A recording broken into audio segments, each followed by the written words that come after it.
Okay, so yeah, you are good to go. Good. Great. Okay, so our group is going to be presenting on the status of minorities in South Asia. This will all be branching off of the readings that we were required to do for today. Oops, next slide. Sorry. So first off, welcome to our presentation. If you have any questions, please do not be afraid to jump in and unmute yourself. I know for me personally, this is my first Zoom presentation. So it's definitely weird for me. I'm sure for you guys, it's your first or one of your first presentations as well. So just don't be afraid to jump in and unmute and say something. Also, feel free to use the chat function if that's what you're more comfortable with. We'll have someone throughout the presentation making sure they're keeping an eye on that as well. If you cannot hear one of us, if a video isn't working, any technical difficulty type stuff, just let us know. That would be greatly appreciated. And then lastly, throughout this presentation, we really want you guys to be thinking, how does this relate to you as a global citizen? And we'll kind of help with that thinking along the way throughout the presentation as well. So a general outline of what this is all going to look like. My name's Audrey. I'll be doing most of the introduction stuff, which will be going over the reading, just recapping some of that, and just general information about what we'll be learning today. And then Audrey F. is going to be talking about religious minorities for a little bit. Then we'll go over to caste-based minorities with Nicole.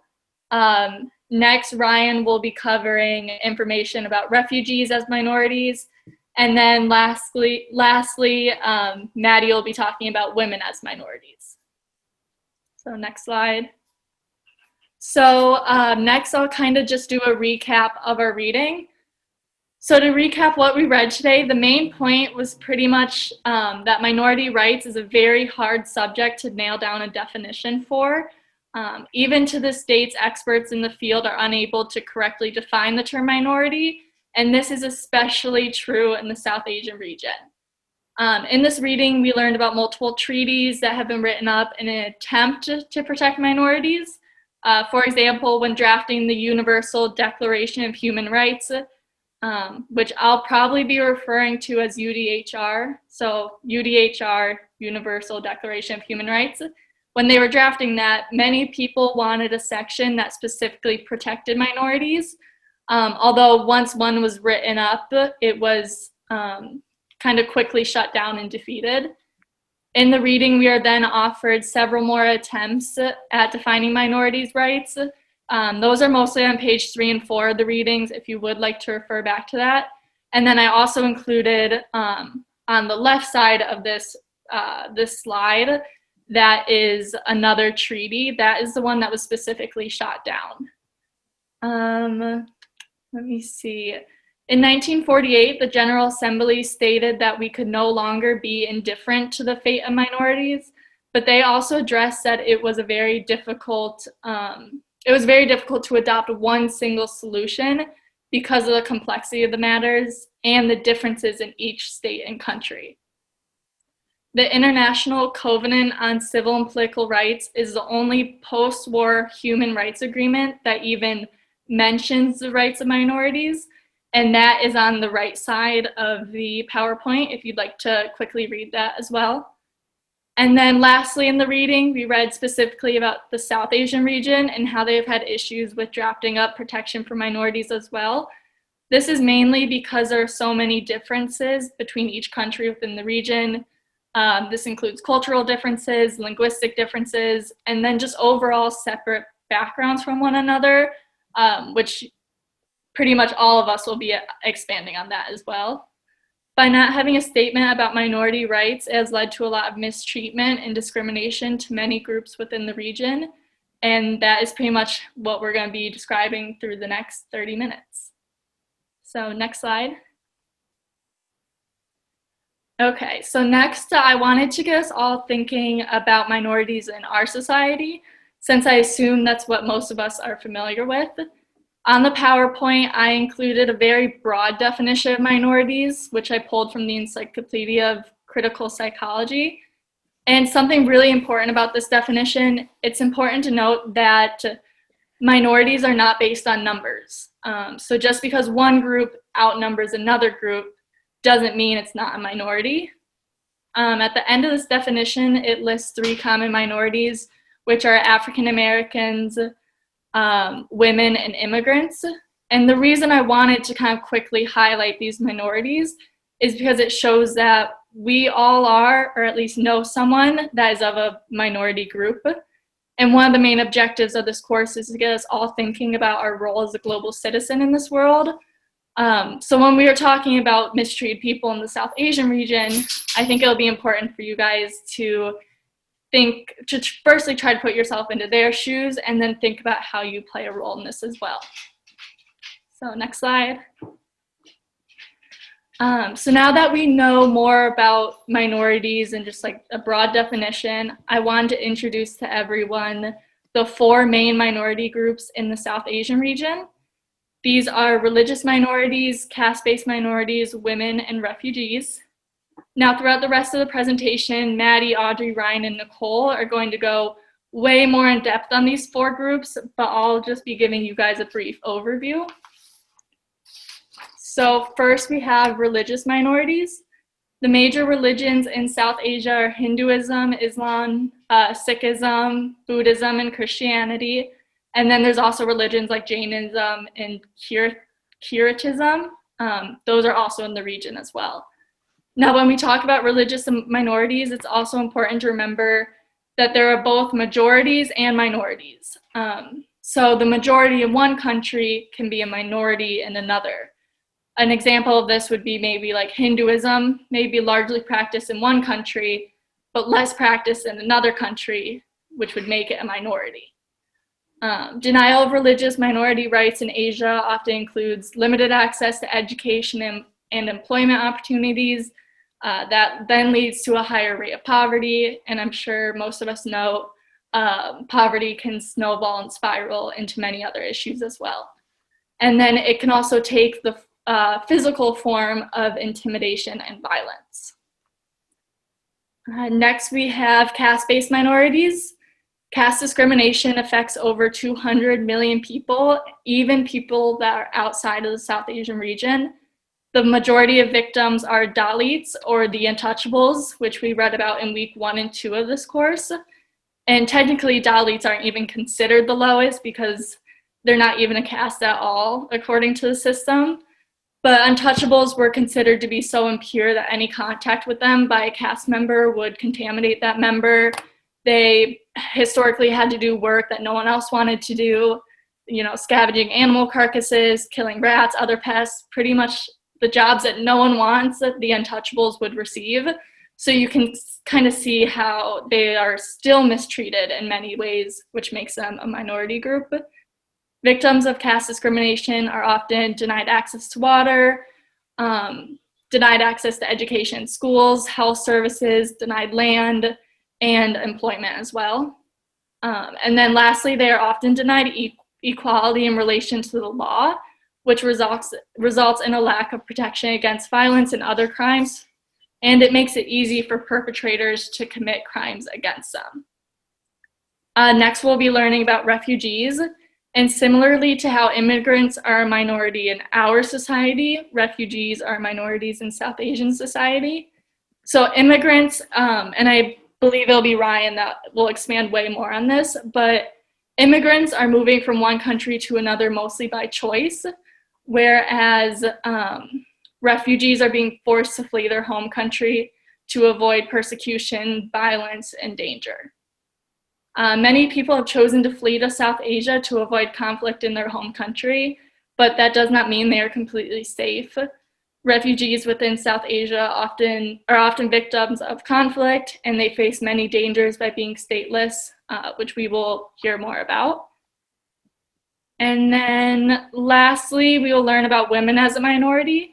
Now, this is an interesting topic because women can often suffer from also being a religious minority, often suffer from also being a caste-based minority, and they can be refugees as well. So they kind of have that double target on their back. Women face violence in various forms, including rape and sexual assault, sexual harassment at the workplace, forced or early marriages, domestic violence by the family, and then other things like economic exploitation and sex trafficking. And then Maddie will be going in depth about this a little bit later as well. So now that we have a good foundation of minorities in South Asia and who the most vulnerable groups are, Audrey F. is going to expand on religious minorities.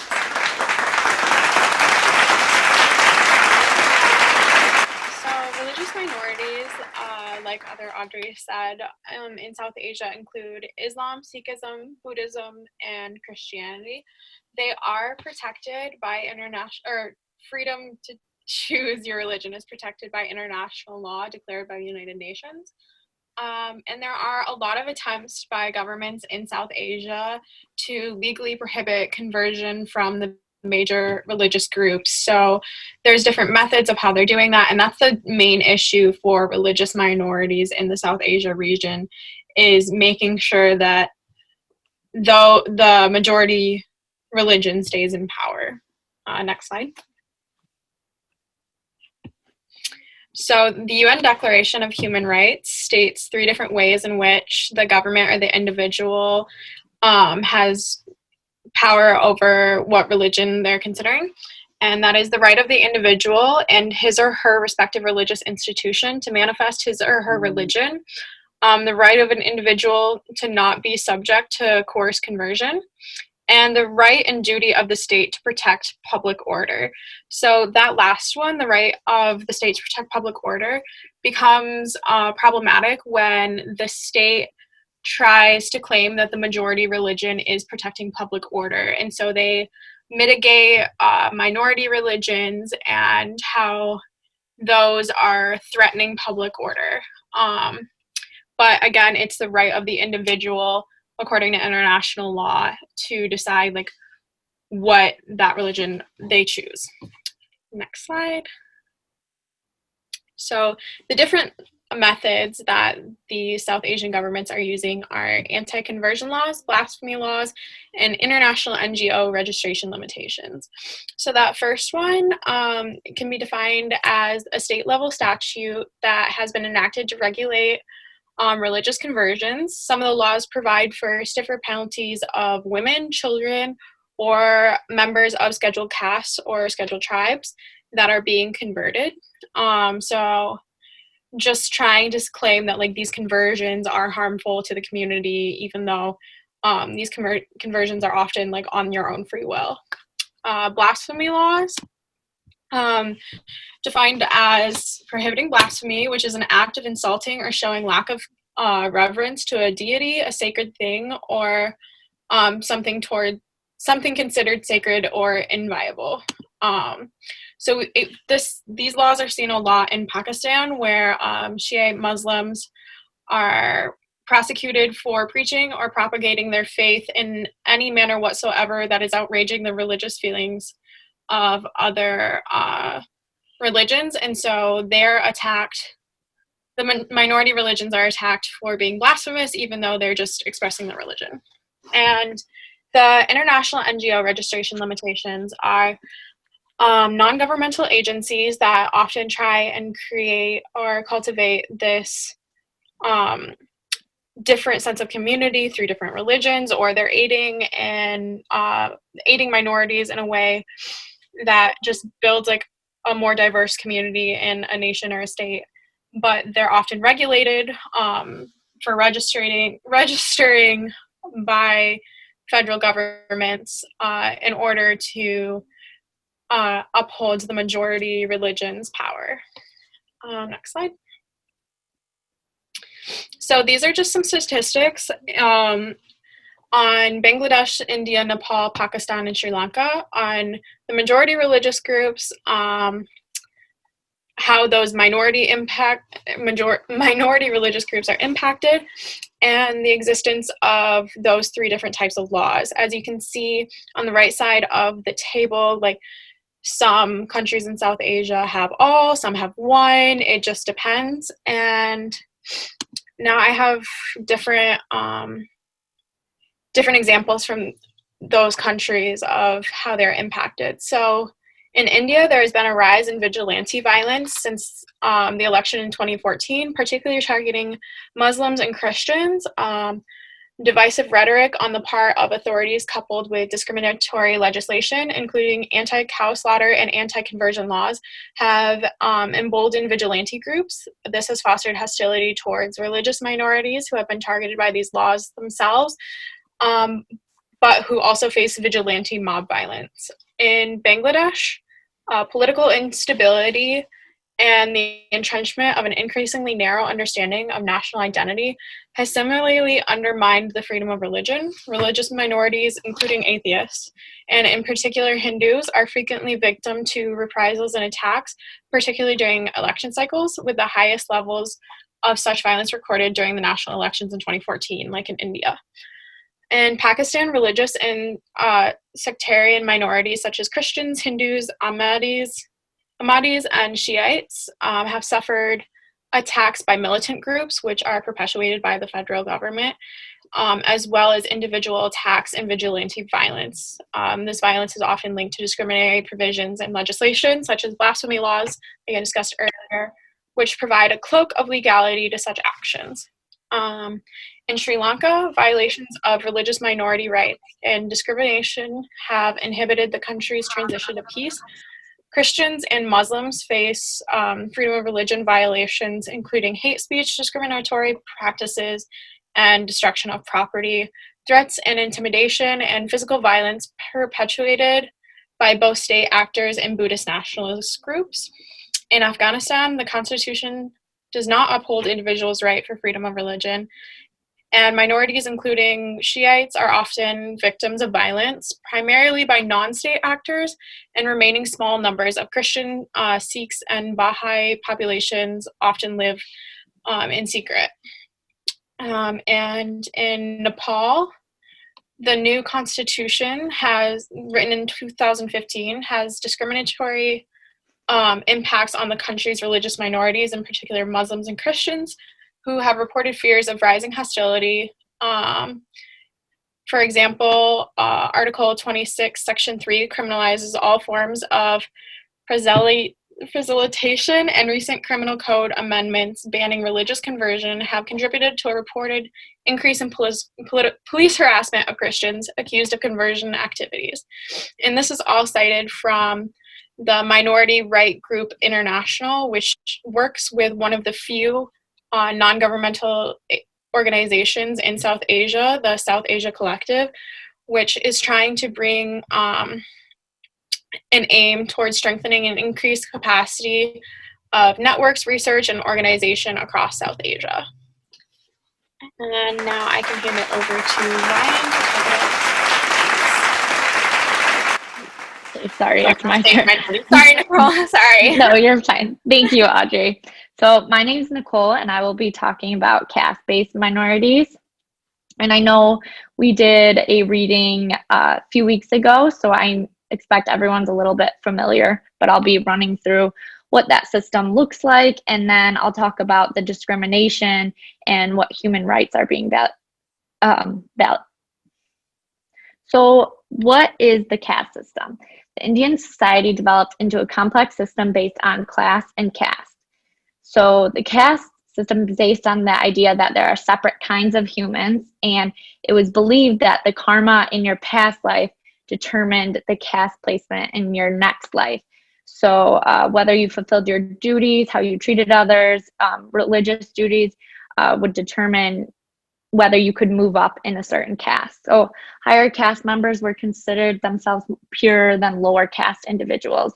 So as we can see here, we have the deletes, which were the untouchables, and we'll talk about that a little bit more in depth later. The Shudras were the manual laborers, the Vaishyas, which were the artisans, tradesmen, farmers, and merchants, and the Kshatriyas were the rulers, administrators, and warriors, and the Brahmins were the priests. So as you can see, the lower castes were the largest ones. So where did the caste system start. So there's no commonly approved origin or history that explains the formation of the Indian caste system, but it is commonly believed that the caste system was formed during the period of migration of the Indo-Aryans to the Indian subcontinent. And the Manusmriti was widely regarded to be one of the most important authoritative books on Hindu law. And it dates all the way back at least from the 2nd century BC. So that acknowledged and justified the caste system as the basis of order and regularity in the society. And moving on to the caste rules. So you are not allowed to marry someone from a different caste, but every once in a while, a woman could marry a man that was in a higher caste, and that was a way to have some social mobility. You could not eat with people from different castes.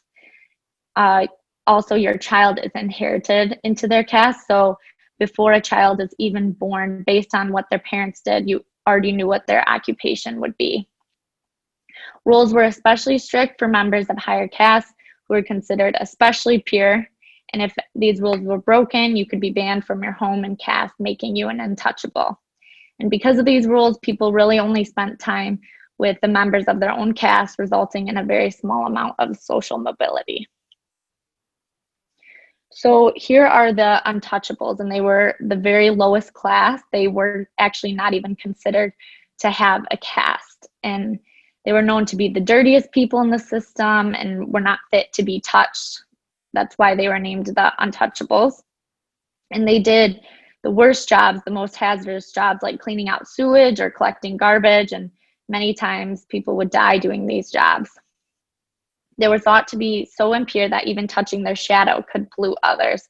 So they had to strike a wooden clapper to warn others of their approach. And kind of ironically, even though you couldn't touch their shadow, sexual abuse and rape against untouchable women wasn't considered polluting to men from dominant castes.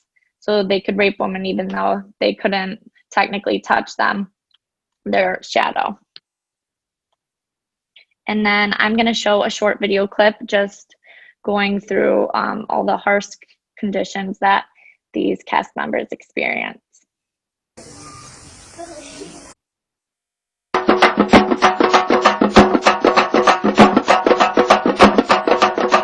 This is Kamlesh. She is a Dalit and considered an untouchable at the bottom of a brutal caste system. Kamlesh was pushed into a fire by upper caste men because she dared to walk on the village road that passed by their houses. She suffered 80% burns to her body.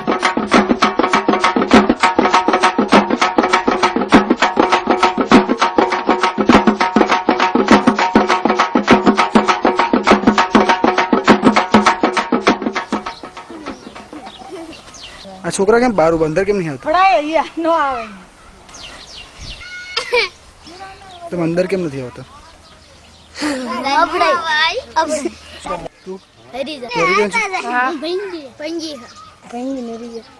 પણ તમારા ઘરે આવ્યા લોકો કેમ આવે ખરા પણ અંદર ઘરમાં નહીં બહાર તને કોણે કીધું એવું કે તમે અભડાઈ જાવ એમ ખબર પડી ગઈ ના એટલે અભડ શેઠ છે ઈ જ મન નહીં ખબર અભડ શેઠ એટલે હું. The human rights violations against Dalits include exclusion, torture, rape, slavery and murder, and fundamentally breach the principles of equality and non-discrimination laid down in international human rights law. അവര് വന്ന് പറഞ്ഞ് നിന്നെ നിന്റെ മക്കളെ കൂടെ ഇതിനകത്തിട്ട് പെട്രോൾ ഒഴിച്ച് കത്തിക്കുമെന്ന് നോക്കും പിന്നെ കൊന്നു കുഴിച്ച് മൂടി കുളം തോണ്ടുവന്നു എൻ്റെ ഹസ്ബൻഡിനെ ആ കട്ടയിലോട്ട് ചേർത്ത് പിടിച്ച് വെച്ച് അമക്കി ഞെരുക്കി 2-3 പ്രാവശ്യം അങ്ങനെ ചെയ്തല്ല മരിച്ചു പോയത് അല്ലെങ്കിൽ ഇത്ര പെട്ടെന്നൊന്നും മരിക്കത്തില്ലായിരുന്നു.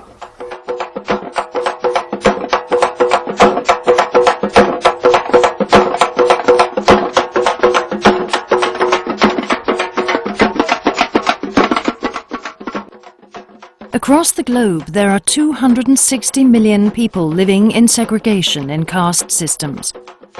While the majority live in South Asia, where they call themselves Dalits, caste discrimination also affects the lowest castes in migrant communities and in Africa, Japan, and Yemen.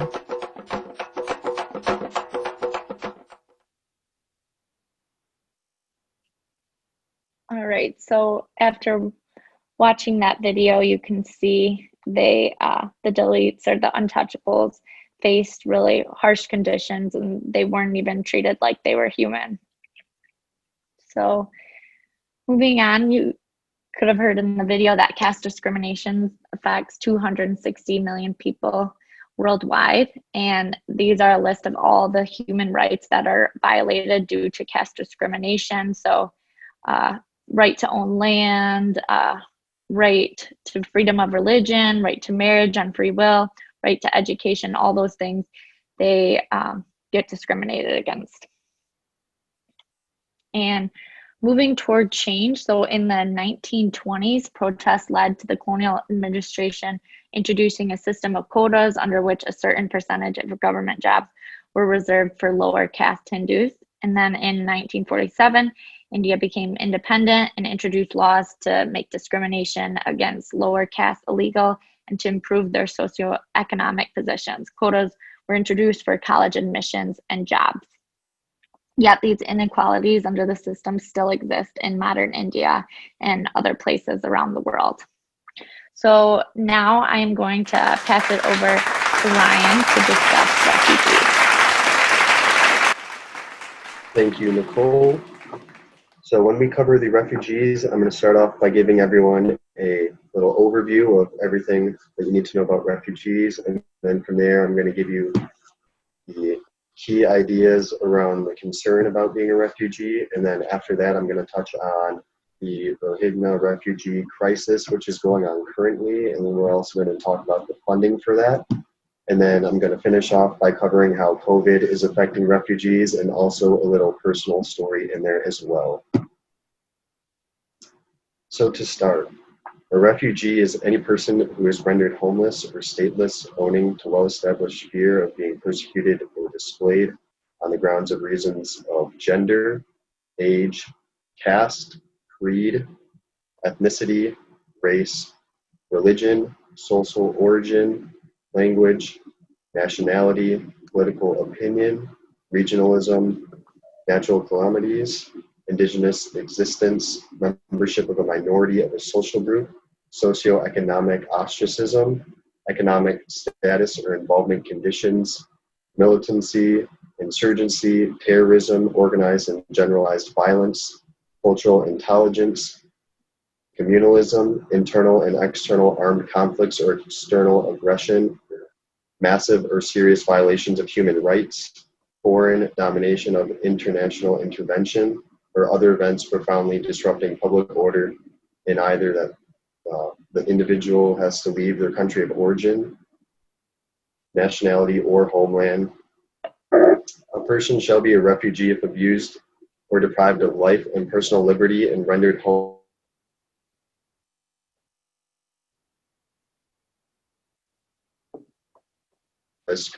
his or her free according to the procedure due to established law. Over 2.5 million refugees, over 75,000 in Afghanistan, over 900,000 in Bangladesh, almost 200,000 in India, around 21,000 in Nepal, and over 1.4 million in Pakistan, and just under 1,000 in Sri Lanka. This poses unprecedented challenges to a region ill-equipped to deal with the unprecedented challenge to a reason with this refugee crisis that's currently going on. Conflicts in China, Iran, Myanmar, and other neighboring states have contributed to the displacement population.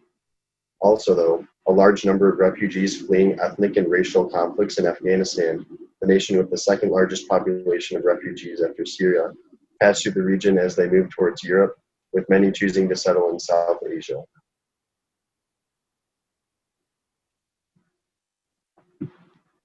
Next is the key areas of concerns when it comes to being a refugee. The lack of livelihoods and food security is probably the biggest one, just because since they're refugees, they kind of get the last hope at getting food and pretty much everything between their living style and everything like that is very bad for them. Their access to healthcare is very low, especially in countries that already have low healthcare capacities, which is almost every South Asian country except India, which kind of has the best right now. They also have right to non-refoulement, or they do not have this right now, which is pushback from their governments. So a lot of these rights by these or countries that they're currently staying in, or so it's just very much like non-ethical almost, where they're not getting the human or like the basic human rights to live a happy life. Another key of concern is documentation is very hard to get for these refugees because they're almost always not like immigrants. They're forced out of their countries most of the time. So they either don't have documentation or registration. So pretty much they're walking around unidentified, and it's just very difficult for them to either immigrate if they would like to, which is very rarely the case for them. And they're always have no documentation. They also have pretty much no access to information other than just word of mouth because they don't really have the technology as refugees other than like the houses and whatnot they stay in, which are already very packed and have many families in them all at the same time. There's also an increase going on in domestic violence cases for refugees. So this is like sexual assault, rape, and beatings. It's on the rise still. There's also lack of immigration detention centers going on. So this has to go with the documentation as well, as these refugees, if they happen to be in a country that they don't want to stay in and are trying to immigrate to a new country, they don't have documentation that allows them to successfully immigrate to new countries. And then also there's a lack of funding going on right now, especially with the economic slowdown, which I'll also touch on this when we get to the COVID part, where a lot of these smaller countries getting like a main income for them. And because of the shutdown right now, they're not able to fund a lot of things such as housing, food, and stuff that would help these refugees out. We can go to the next slide. Thank you. So now I'm going to be covering the South Asia's Rohingya refugee crisis, which is a very important crisis that's going on currently, but it started in 2015 in the country of Myanmar. Rohingyas are a group of people from Myanmar. So in Myanmar, entire villages were burned to the ground, families were separated and killed, and the women and girls were raped. Most of the people who escaped were severely traumatized after witnessing unspeakable atrocities. These people found temporary shelter in refugee camps around Cox's Bazar, Bangladesh, which is now home to the world's largest refugee camp. As of March 2019, over 900,000 stateless Rohingya refugees reside in Rohingya and Tikap upzilas. The vast majority live in 34 extremely congested camps, including the largest single site, Kaptalong Bakali expansion site, which is host to approximately over 625,000 Rohingya refugees all in this one site. So that just kind of gives you a mindset of how many people are all crammed in this super tiny area, almost over 500,000. That's just kind of ridiculous if you really think about that. And then more here into this, collaborative, the situation has started to get living conditions in the camps have been improved somewhat, but it's still super crammed and just very not humane. Disaster risk mitigation measures have been largely successful, but now due to COVID, they're starting to lower again. However, despite progress, the Rohingya may remain in an extremely precarious situation. The root causes of their plight in Myanmar have been to address their futures yet uncertain. Refugees have access to the basics such as food and healthcare, but it's very basic.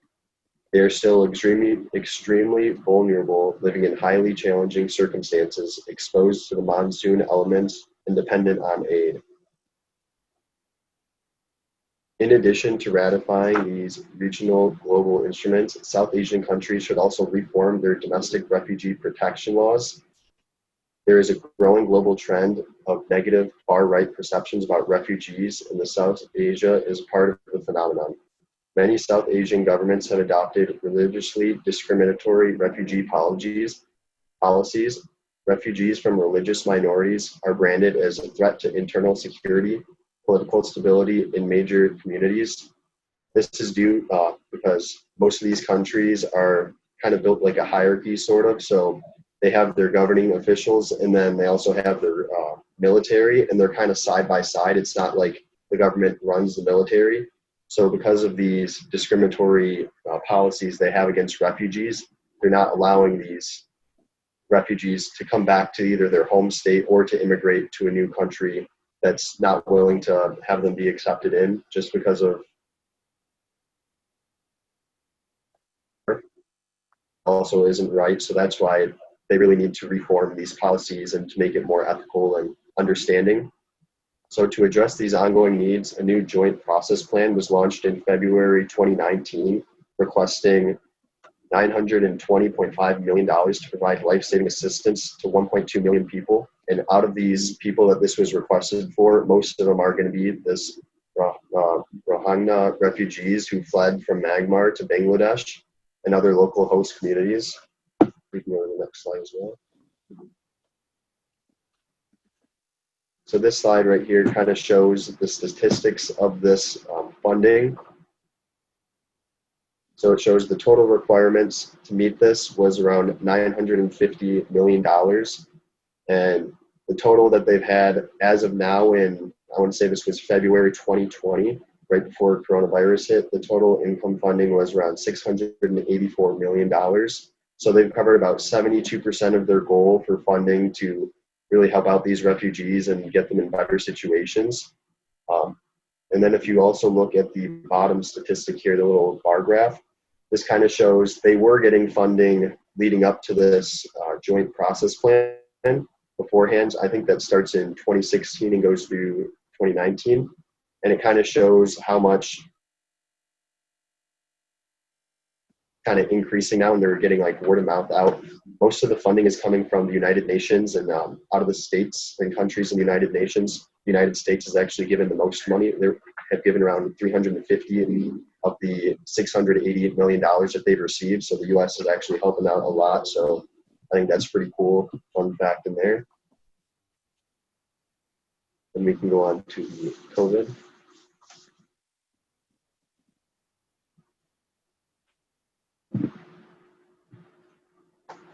How refugees are affected by COVID-19. Their right to seek asylum is taken away due to travel restrictions, just kind of like how us in the United States, we're not able to leave our country right now. It's kind of the same way there where the borders are closed. So whether they're in their home country currently seeking to be a refugee to get out of their current country due to religious or political violence, they're not able to just because the borders are restricted. Movement restrictions are affecting access to refugees. Yep, so that's exactly, they're not able to leave their country or go into a new country. Physical security is pretty bad right now just because of the, they've been all the people that live in those houses where there's hundreds of people in one house and one little hut area.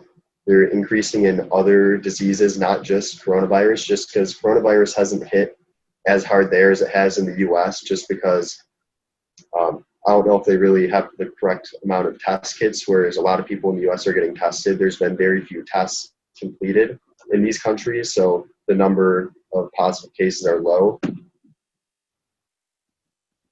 And there's also been an increase of arrests for violating these movement restrictions, where like the stay-at-home order, people are trying to go outside, look for work and whatnot, just since they're not able to. So there's been a lot of arrests for violating these movement restrictions. There's also a risk of monsoons, flooding, and drought and other natural disasters that are really going to hurt these countries if they do get hit by this during these times where they're not able to leave the country if they need to. And also unemployment's on the rise, which I kind of touched on earlier with these individuals, just because most of them are working low-paying jobs and whatnot in their cities and all that. and most of them are getting really affected by COVID because their bosses aren't able to pay them or they're not able to get food to complete their work. So a lot of people are losing jobs, which is really increasing the amount of money that is not getting spent on refugees and food and things to really help out the individuals there. And before we go on to women with Maddie, I also had a little short personal story, I guess not really about me, but someone I've met in the past who's from Southeast Asia. So he was telling me he grew up, I'm not sure of the exact country he grew up in. He was Southeast Asia, and he was around 13 years old, and he had to leave his home country for political reasons. There was like riots, a lot of people were getting killed. So him, his mom, and his sister all left on a boat, which eventually got raided by pirates. He ended up watching his mom and sister get raped and killed. And then somehow he didn't die and was thrown off the boat and was in the water for about 2 to 3 days and then got picked up by another pirate boat. And the same rotation happened 3 different times. And eventually he got picked up and there was a really nice like Thailand fisherman boat. So it wasn't a pirate this time.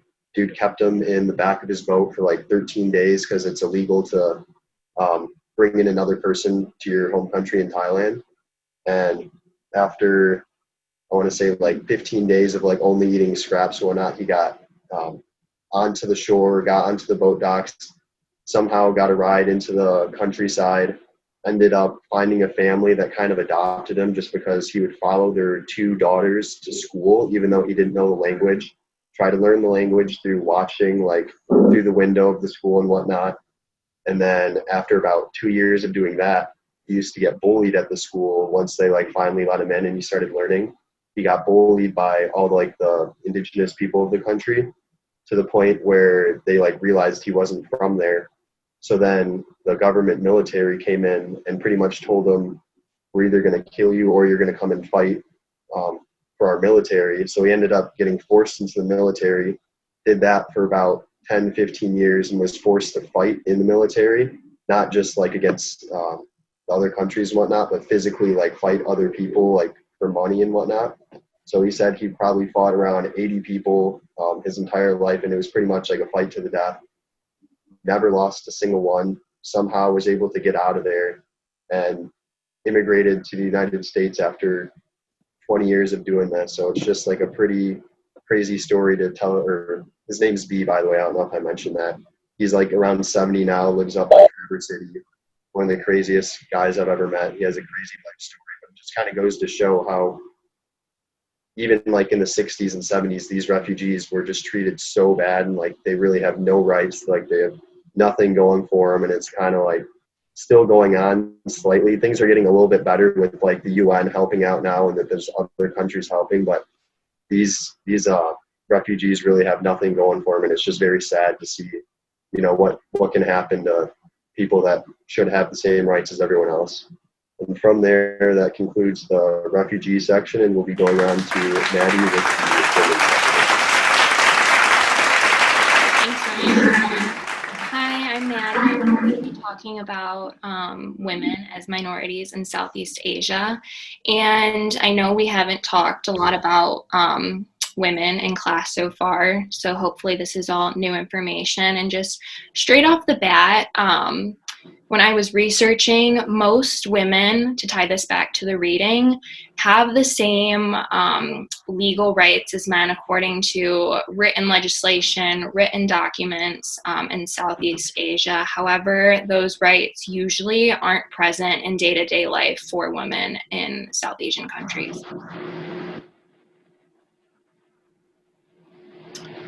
So I'm just going to start with kind of the basis is how women became minorities. And this is all just kind of a giant domino effect as I go along. But first off, in South Asia, there is the preference for a male child to have a son. And this has created a severe gender imbalance. So men are perceived to have economic, social, and religious utility. So economic meaning they go into the workforce, the labor force, social, they're the head of the families, and then religious roles, whereas women are seen as an economic liability due to the dowry system. And the dowry system is just basically the goods, cash, and or property that the bride's family gives to the groom's family as a condition of marriage. So, for example, if this is a poor family, that sometimes could be everything that that family has. And so basically the big idea, and especially in poor areas, is that a woman isn't wanted before birth and she isn't wanted after.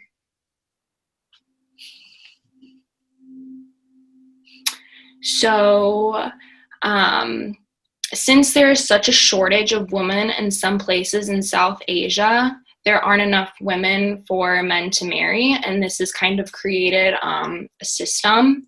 So in Southeast Asia, 1 in 2 women are married before the age of 18. Many of these brides are bought. So men will buy their brides from other states. And like I said, most of these brides are young girls ranging anywhere from 12 to 18. Another word is slave brides.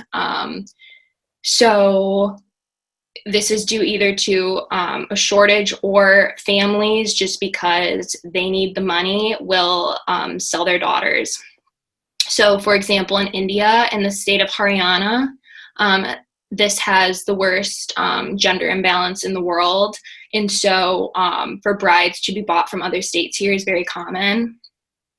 And then once these women are bought for marriage, they are not treated with respect. They are not welcomed into the families that they're married in. Most of them are abused. And their only job really is to hopefully have male babies. And they're really seen as commodities that they can be recycled and resold. And then parrots, I think I'm saying, is just a derogatory term that villagers call women that implies they've been purchased. And so then women just become subject to pregnancy and in some cases resold after giving birth.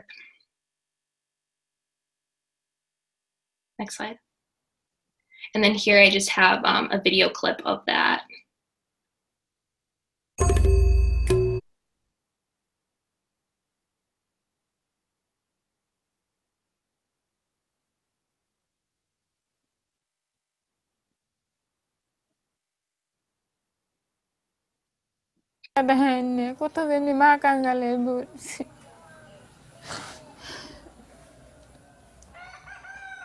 Not far from the couple, a 14-year-old girl is one of the fortunate few to be found. She was trafficked 6 months ago when she and her sister were persuaded to run away with a man who said he was in love with her sister. Nowadays, this is a common trick to traffic girls, to pretend having love with a girl, and in this method, girl can, once having love with a boy, the girl easily agrees to run out from the home to go somewhere and get married.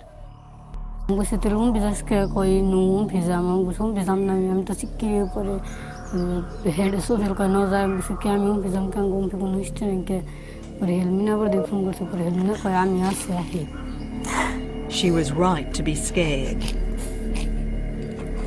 She and her sister were taken to Haryana, separated and sold into marriage.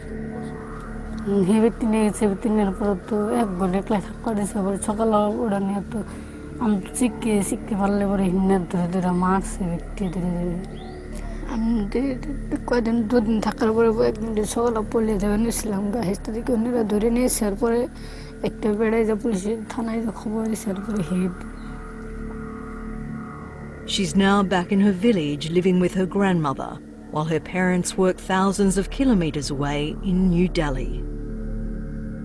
Her family,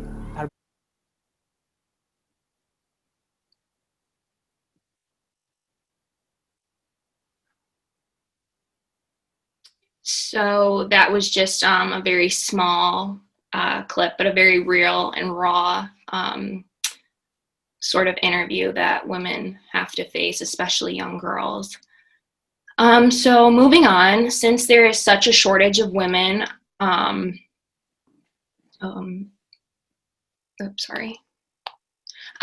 okay, so since this happens to many teenage girls, since many teenage girls are forced into marriage and then have children, a lot of them are forced to drop out of school, which causes them to be a minority in the classroom. So this causes huge disparities between the number of girls and boys in school. So in the upper, so at the top, I have a chart, and this is just the expected years of school and the mean years of school between males and females in South Asian countries. And as you can see, the expected years and mean years for male is significantly higher. And below are the literacy rates of the first column I have blocked is just the adult literacy rate, and then next to it is the adult female literacy rate. And again, as you can see, the male literacy rate is significantly higher than females.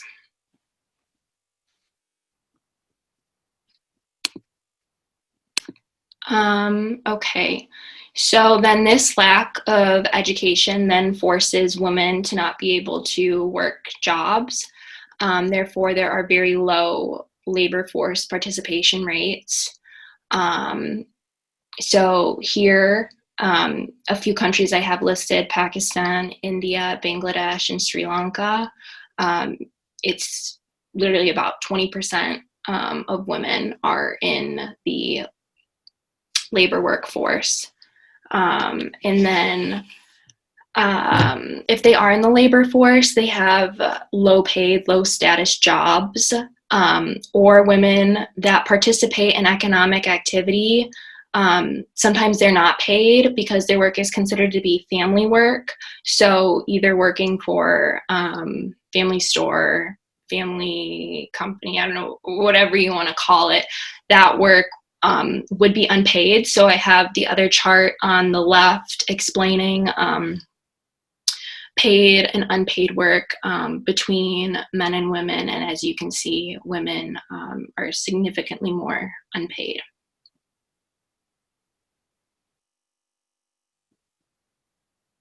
And then these are just our sort of sources we have listed. And that is the end of our presentation. Do you have any questions?